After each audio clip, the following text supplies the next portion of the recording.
Okay. Hello, welcome. Okay. Anyway, by the way, the chip is extra added security. That's why the chip is so important. But it's going to be done universally. Okay. Nonetheless, the point of the issue is that today no one disputes whether or not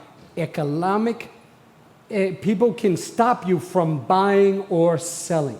Number one, the government has authority to issue you a business license, yes or no. And if you try to operate a business without that license or without that governmental permission, you can be charged and prosecuted, correct? Okay, but this is talking about universal. So has anything happened in the recent past to show us that this is the way we are going?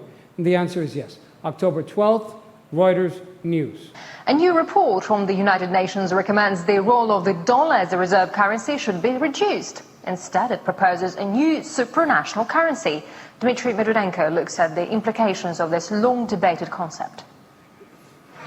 The US economy is running an enormous deficit and is suffering from mass unemployment. The US has pretty much no other option but to continue printing dollars, making the greenback cheaper and making foreign-held debt less valuable, while US goods get a competitive bonus. The dollar is the most widely used currency in the world, and this makes the global economy dependent on the policies of the Federal Reserve. With the US, it's great if you have the world reserve currency, and everyone needs to buy US dollars to conduct their business. And this is why countries like Russia and China and Brazil are trying to divorce themselves away from the US because it's a completely toxic currency that's just ripe for accounting fraud. It supports an empire that is too lazy to compete. The idea of a supranational currency independent of sovereign states is not a new one, but this is the first time an institution of such importance has made the proposal. The United Nations says it wants to go back to the idea of special drawing rights, or SDRs, and make it into a proper currency. The International Monetary Fund will then provide liquidity when and where it's needed. The IMF could act like a world central bank that steers the global money supply. If we would establish an exchange rate system that would guarantee more stable exchange rates, the need for foreign exchange reserves would be much reduced, and therefore in our report we focus very much on the reform of the international system to determine the exchange rates.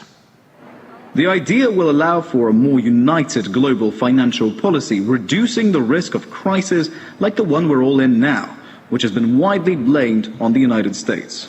But as economists point out, the dollar's dominant role was formed over the past 15 years, and it will take decades to change that. There should be a single economic space which should be used as a source of growth for the rest of the world. As the US does now, for example. It is possible in the end, eventually, and I guess we are moving in that direction, but it's a very long-term task for global policymakers. Meanwhile, global economies are reducing the proportion of dollars in their reserves. As for private investors, they move away from the dollar by moving into safe havens, commodities like gold, which has recently breached $1,000 per ounce and could go even higher. Dmitry Medvedenko, RT, Moscow. Supranational currency, did you hear that word? Yes or no? Supranational currency, what does that mean? A currency devoid of any nationalistic ties. For example, the United States is a currency that you can use all over the world. Many governments have bought US dollars to try to bolster their economy and use US dollars as part of their economy. The problem with that is when they buy currency, they buy it in the billions and billions of dollars. Well, the value of the dollar will depend on what is going on in the United States. So if inflation is high, the value of the dollar is down.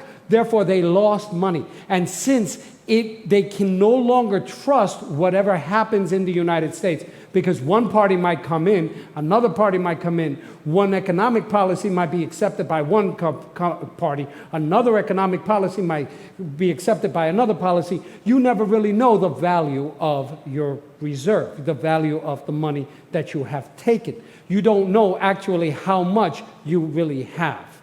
Therefore, The idea is for the future, have a super currency. What is that? One that is handled by the International Monetary Fund or by the World Bank. By the who bank? By the World Bank.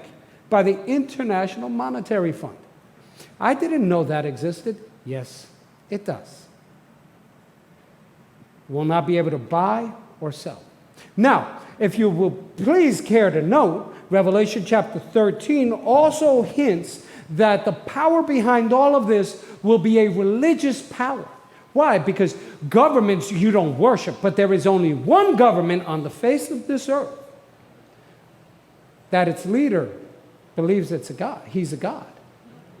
What does he have, if anything, to do with this movement of pushing forward to a supranational currency? Let's hear. Pope Benedict XVI is calling for a new world financial order. In the third encyclical of his pontificate, Benedict denounced the profit-at-all-cost mentality of the globalized economy, and he lamented that greed brought about the worst economic downturn since the Great Depression. The document, entitled Charity and Truth, was released just hours before the G8 summit gets underway in Italy. We have seen the consequences of a globalization where the market has to find by itself the regulations and the rules. And we have seen the disaster that has been over the last year.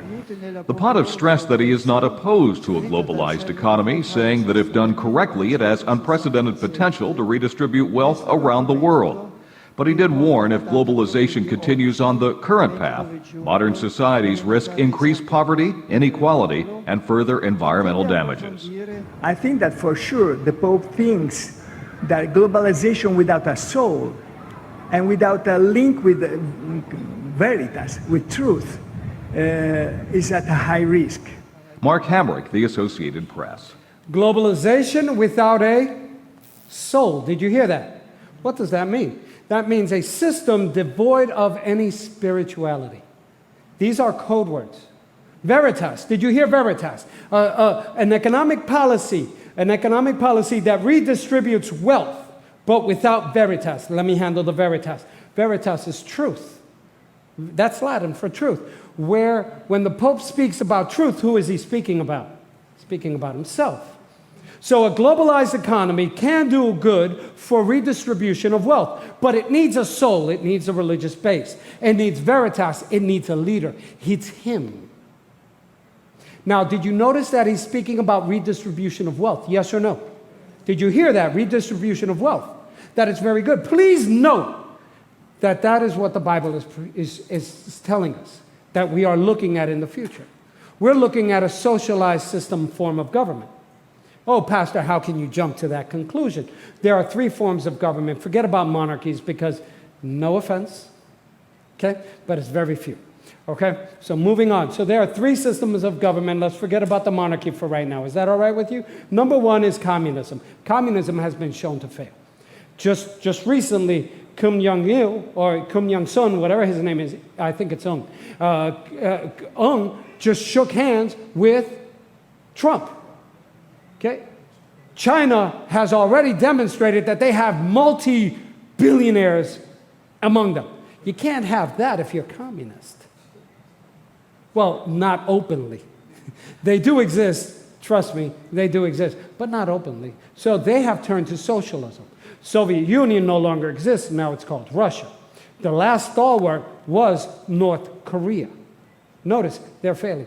Capitalism. Capitalism is falling under much ill repute. Many people, even on this island, are not too happy with capitalism, especially when they're struggling to go buy things, and people are taking trips all over the world and carrying, wads of cash. I shared this with my church. When I went on vacation, somebody asked me, the person at customs asked me if I had anything to declare. I said, yeah, you got a beautiful country. No, she laughed and she said, no. How much money are you carrying? And I said, what do you mean? She said, well, do you have 10,000? And she said, 10,000. I just started laughing. I laughed and laughed and laughed and laughed and laughed. And I said, seriously, people can walk around with that? Oh, yes. I said, Are you kidding me? You know, I mean, hey, there's a contrast on this island, even on this island, with those who have and those who don't have. Yes or no? It's a very huge contrast. Well, can you imagine in the United States when we're talking about millions of dollars that a CEO can make, and even hundreds of millions of dollars that he can make even if he runs his business into the ground? And by the way, that was his job. He was supposed to do that. That's why he got the severance package that he got. But they're talking about controlling people's economy in the United States, controlling how much money CEOs make in the United States. It's going to happen because the Bible says that you won't be able to buy but there's also religion. There's also religion. Because remember that you will have to what? Worship. What's the only form of government where you can control money, but you also control religion? Socialism. That's why they burned all of those Bibles in China. Because in order to have a church in China, what do you need? Permission.